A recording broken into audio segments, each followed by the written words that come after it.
Bonjour à toutes et à tous, bienvenue sur KTV, Coésie FM, le 106.9 pour un temps de parole toujours en direct à la radio et à la télévision. Notre invité ce matin n'est autre que Najim Amada, conseiller municipal à la mairie de Mamoudzou. Il est avec nous sur le plateau. Najim, bonjour.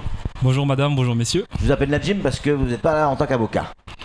J'ai aussi cette casquette. Sinon j'aurais pu vous appeler maître. Mais là, bâtonnier aussi. Najim Amada. Quand je vous ai eu au téléphone hier, vous avez eu une réaction comme chacun d'entre nous évidemment par rapport à ce qui se passe actuellement sur Mayotte et notamment ce qui s'est passé ce week-end.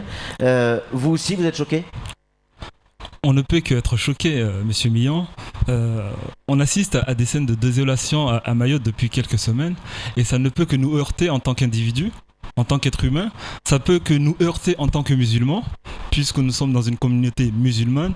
Et effectivement, on ne comprend pas ces scènes qui se passent actuellement parce que ça ne ressemble pas effectivement à cette population plutôt calme d'habitude et qui démontre sa crispation, démontre son ras-le-bol de ce qui se passe à Mayotte par ces gestes-là. Donc effectivement... Vous dites que vous ne comprenez pas ou on ne comprend pas pourquoi. Si, on sait pourquoi. Parce qu'il y a des gens qui sont sur des terrains qui appartiennent à des Mahorais et on veut qu'ils partent. On déplace le problème. On connaît très bien le problème initial. D'où vient le problème ? C'est la délinquance. C'est le noyau, c'est le vrai problème. Et c'est cette délinquance-là fait que les gens effectivement se retournent vers les étrangers en situation régulière, irrégulière, en pensant à tort ou à raison qu'il faut les expulser. On résoudra le problème de la délinquance. Or, la solution n'est certainement pas là. Il y a des textes, il y a des lois pour ça. Il y a un avocat qui est venu expliquer brillamment la semaine dernière ce qu'il fallait faire. Aujourd'hui, le problème est éminemment politique, il n'est plus juridique. Monsieur Bocher disait tout à l'heure, le problème est insoluble aujourd'hui, on ne sait plus comment agir et réagir. Donc, effectivement, pour revenir sur ces expulsions, on ne comprend pas ce qui se passe parce que on est vraiment au tournant du destin des Mahorais et de Mayotte. On ne reconnaît pas ce qui se passe et on a tous les ingrédients pour que vraiment on assiste à une guerre communautaire. Vraiment, je le pèse mes mots quand je dis une guerre communautaire. Chacun Pourquoi ? y va avec son mot. On a eu droit à guerre civile pour Kamardine, guerre de libération pour Bakar Ali Boto, Une guerre communautaire. On a les ingrédients, pourquoi ? On peut regarder ce qui s'est passé. L'histoire nous apprend beaucoup de choses. En 94, les Hutus contre le Tutsi. J'ai pas dit qu'on va arriver là, mais quand même, les ingrédients sont là. On a une population qui se sent étouffée par une autre population. On a une population qui se sent crispée, qui ne se sent pas entendue. On a un État laxiste, témoin passif de ce qui se passe. Quand je dis passif, je pèse encore mes mots pour ne pas dire complice de ce qui se passe. On a les chombos qui sont sur place et donc il suffit d'un rien pour que tout s'embrase. Donc effectivement aujourd'hui on est dans l'impasse et c'est pour ça j'appelle de mes voeux vraiment le calme. J'appelle de mes voeux vraiment à ce que les choses s'apaisent le plus rapidement possible parce qu'il va de l'intérêt de tout le monde, il va de l'intérêt des Mahorais, des Comoriens et de tous les habitants de Mayotte. Ok, mais ça ce sont des mots, Najim Amada. La solution c'est quoi ? Qu'est-ce que vous faites aujourd'hui, vous, imaginons, vous avez toutes les rênes, qu'est-ce que vous faites de ces 250 personnes qui sont sur la place de la République ? Qu'est-ce que vous faites de ces centaines de personnes qui vont encore arriver place de la République dans la semaine et le week-end prochain ? Parce qu'il y a d'autres communes qui nous ont envoyé des SMS où il va y avoir encore des expulsions. Qu'est-ce que vous en faites ? Ce qu'il faut faire, je pense que vous allez encore dire il faut une réunion, encore des réunions et des réunions. Moi j'appelle encore une fois à une réunion vraiment de crise dès aujourd'hui ou demain ou en tout cas dans la semaine. Une réunion de crise entre tous les acteurs. Quand je dis tous les acteurs, c'est qui ? C'est l'État en premier lieu parce que c'est le premier responsable. Les élus qu'on n'entend pas malheureusement et qui devraient s'exprimer sur la question. Les associations qui s'occupent des Comoriens et les associations des mamans. Vous avez vu que les femmes, les mamans de Mayotte s'organisent pour lutter contre la délinquance de tous bords, que ce soit de communautés malgaches, comoriennes et mahoraises. Les cadis également et tous les acteurs de la vie civile devraient se réunir effectivement à une réunion de crise aujourd'hui pour calmer les choses parce que les municipalités peuvent calmer les villageois, les maires, les élus et les conseillers municipaux.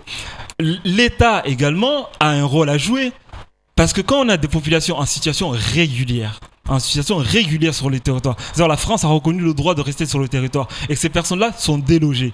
On se doit d'apporter une solution humanitaire de relogement dans l'immédiat Parce que Mais j'entends...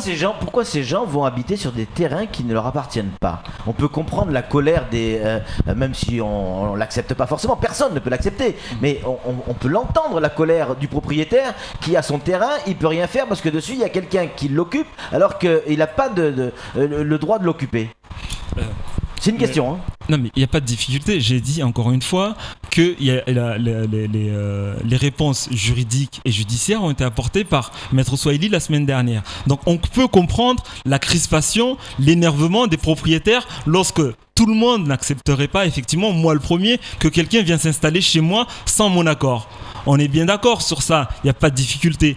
On peut comprendre ça et effectivement, il est du devoir du propriétaire de revendiquer et de protéger son bien. Maintenant, c'est la méthode qui peut-être n'est pas la plus propice en procédant à des expulsions. J'ai assisté à des scènes où on voit des enfants en bas âge dormir dehors, à même le sol. Vous imaginez que ça heurte au plus profond du musulman que je suis et de l'être humain qu'on est tous. Donc, on peut le comprendre. Maintenant, si on en est là, moi je parle toujours des causes. Et les solutions, sans doute, je ne les ai pas toutes, mais en tout cas, si on répond à mon appel à une réunion de crise dès cette semaine, on pourra apporter une solution d'apaisement assez rapidement. Samuel Bocher, le rédacteur en chef de France Midi Matin, a une question à vous poser, Nadjim Hamada. L'État a tenté de trouver une réponse hier soir en donnant la Légion pour que celle-ci, le génie en tout cas, puisse installer un camp provisoire. Mais c'est bien ce qui va se passer à Mamoudzou. C'est-à-dire que toutes les populations qui sont déplacées dans le sud sont ramenées à Mamoudzou et d'une manière ou d'une autre ne resteront pas place de la République et s'installeront à Mamoudzou. Vous êtes conseiller municipal, comment est-ce que vous envisagez les choses pour ces populations ? Le conseil municipal se réunit demain à Mamoudzou.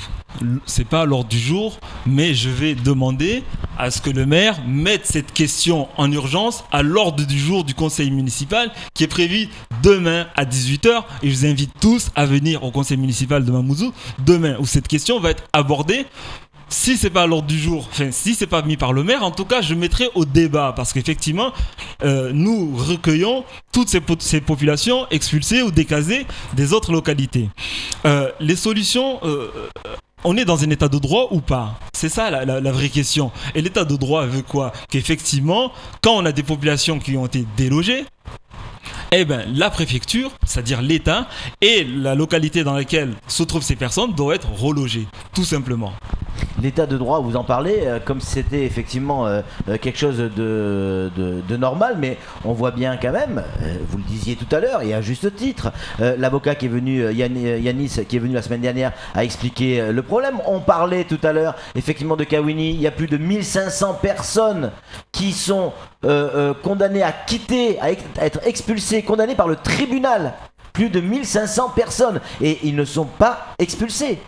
Donc, l'état de droit, il est où, Nadjim Hamada?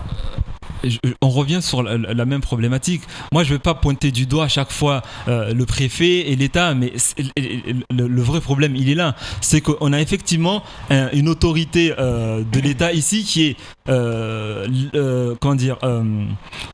qui ne fait pas son job, qui est presque lâche par rapport à ce qui se passe. C'est-à-dire, quand on a des autorités de police et de gendarmerie qui assistent à des scènes aussi graves, qui ne réagissent pas. Quand on a des décisions de justice qui ne sont pas appliquées, parce qu'effectivement, si on appliquait les décisions de justice, quand le propriétaire dépose plainte, saisit le tribunal et demande l'expulsion des gens et qu'ils obtiennent à juste titre l'expulsion des gens qui occupent illégalement leur terrain, il va de soi que celui qui a la maîtrise des forces publiques, c'est-à-dire le préfet, devrait jouer le jeu et procéder aux expulsions. Et on assiste effectivement à un relâchement de la part de la préfecture qui ne fait jamais le job en demandant au commissariat d'accompagner l'huissier de justice pour déloger les gens. On arrive à des situations où les gens prennent les choses en main eux-mêmes parce que l'État est négligent sur le territoire de Mayotte. On va où là, Nadjim Hamada? Vous connaissez bien cette île, vous connaissez bien la zone également.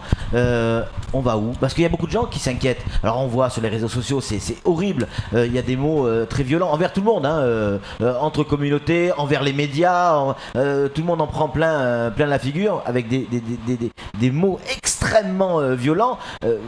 et on se demande même si on ne va pas arrêter la diffusion de ce type de commentaires, on va où? Qu'est-ce qui va se passer, selon vous? C'est ce que je vous ai indiqué, c'est qu'on est aux prémices d'une guerre communautaire. On est vraiment, on est presque dans ce qu'a décrit certaines personnes, dont Mansour Kamardine, dont je regrette l'absence. Il devait venir, hein, mais c'est l'accident du fait de l'accident à Iloni qui n'a pas pu venir. Ouais. On est vraiment à ça. C'est que l'embrasement, la poudrière, tout va s'enflammer très prochainement parce que si on peut encore éradiquer, on peut encore enrayer le système, on peut encore éviter ça. Bien sûr qu'on peut. On peut par exemple, parce que le problème c'est la délinquance encore une fois et cette immigration massive. Quand on a une population qui est régularisée, qui aspire à partir de Mayotte et qu'on a un titre de séjour qui n'est valable qu'à Mayotte, on bloque les gens sur le territoire qui n'est pas extensible. Quand on reconduit un père et une mère en laissant ses enfants sur le territoire sans référent, on nourrit, on crée. Pour moi, la préfecture est une machine à créer de la délinquance. Parce qu'on ne peut pas actuellement laisser les gens, des enfants ici, et reconduire leur famille. On ne peut pas décemment délivrer des titres de séjour et dire aux gens, vous ne pouvez circuler qu'à Mayotte alors que les gens aspirent à partir ailleurs. On ne peut pas décemment avoir des décisions de justice qui disent que les personnes doivent partir de ces logements, de ces habitations, sans que la préfecture expulse effectivement ces personnes. Donc effectivement, il faut responsabiliser l'État et il en va de la responsabilité de nous, élus. Moi, à mon niveau, je suis que conseiller municipal. Je veux soumettre la question demain au conseil municipal qui sera souverain de décider, c'est-à-dire le maire, s'il faut agir ou pas. Mais en tout cas, il va à la responsabilité de chacun à ce que tout le monde agisse et non réagisse. Pour le moment, c'est le silence radio et je m'étonne d'ailleurs que à Paris, pour le moment, personne n'est interpellé sur la question. On écoutera tout à l'heure, entre 8h et 8h30, les phrases et l'entretien qu'on a pu avoir avec Omar Tani, c'était effectivement hier ou avant-hier. Où effectivement il rappelle cette sombre histoire de la zone, notamment du côté de Majinga en 1976, où il expliquait que les Comoriens avaient été chassés de Majinga. Il y avait eu plusieurs milliers, je crois, de morts. C'était un véritable carnage. Certains ont dû s'échapper pour venir s'installer à Mayotte, entre autres, hein, pas que à Mayotte, mais à Mayotte. Est-ce qu'il y a non pas des parallèles, mais est-ce qu'il y a des choses comparables avec cette époque ? Je n'ai pas vécu cette époque, non, malheureusement. Je connais un peu l'histoire, effectivement. Je pense qu'on n'est pas dans la même. On n'en est pas là. On n'en est pas là. Ça, parce qu'on est quand même en France, dans un état de droit où on a une autorité de police et de justice. Donc, alors qu'à l'époque, ces autorités-là n'avaient pas peut-être la même force qu'aujourd'hui. Dernière question, c'est fini. On sort du coq à l'âne. Est-ce que, oui ou non, vous êtes candidat à la candidature pour le MDM ? Vous m'avez l'air bien informé. Pour les législatives. Oui, pour les législatives, évidemment. Oui. Sénatorial. Sénatorial. Donc, on n'est pas très bien informé. Vous n'êtes pas bien informé, mais c'était pas le sujet. Mais je crois que vous préparez une émission sur le sujet. Oui. Donc on reviendra dessus. Le sujet aujourd'hui, c'est effectivement trouver des solutions pour ces gens qui sont sur le trottoir de Mamoudzou. Et effectivement, on reviendra sur la question très prochainement. Juste oui ou non. Vous êtes candidat ou pas ? Je suis candidat à la candidature. Merci beaucoup Nadjim Hamada d'avoir répondu à nos questions. C'est tout pour ce temps de parole. Tout de suite, la suite de nos programmes.